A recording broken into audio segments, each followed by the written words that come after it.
Warriors of the Nile.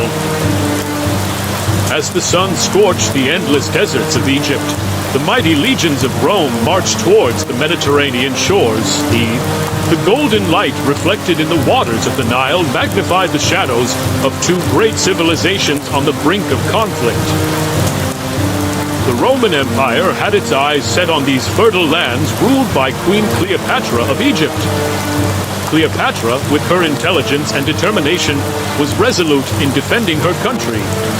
When General Marcus Antonius of Rome set foot on Egyptian soil after crossing the Mediterranean, he found not only the Egyptian armies, but also thousands of peasants ready to fight for their queen. Antonius trusted in Rome's strength and discipline. However, it didn't take long for him to realize that in these hot lands of Egypt, every grain of sand moved like a warrior. The first great clash occurred on the banks of the Nile. The disciplined legions of Rome advanced against the disorganized, yet brave warriors of Egypt. Cleopatra had carefully selected her commanders and positioned them strategically. The power of Egypt's mighty war elephants strained Rome's front lines. As the smoke of battle rose above the river, the sounds of water mixed with the cries of the warriors. To break Egypt's defensive line, Antonius devised a new plan. At midnight, Roman soldiers silently crossed the river and launched a surprise attack on the Egyptian camps.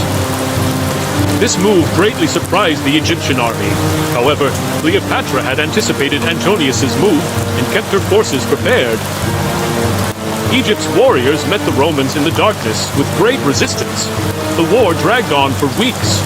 Both Romans and Egyptians suffered heavy losses, yet the wealth of Egypt and Cleopatra's strategic brilliance strengthened Egypt's defense. Marcus Antonius began to admire the fierce resistance of Egypt.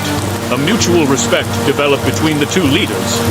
In the end, Antonius had to acknowledge the strength of Egypt and Cleopatra's determination. Rome and Egypt moved towards a compromise on the battlefield. Cleopatra and Antonius signed a peace treaty, uniting the two great civilizations.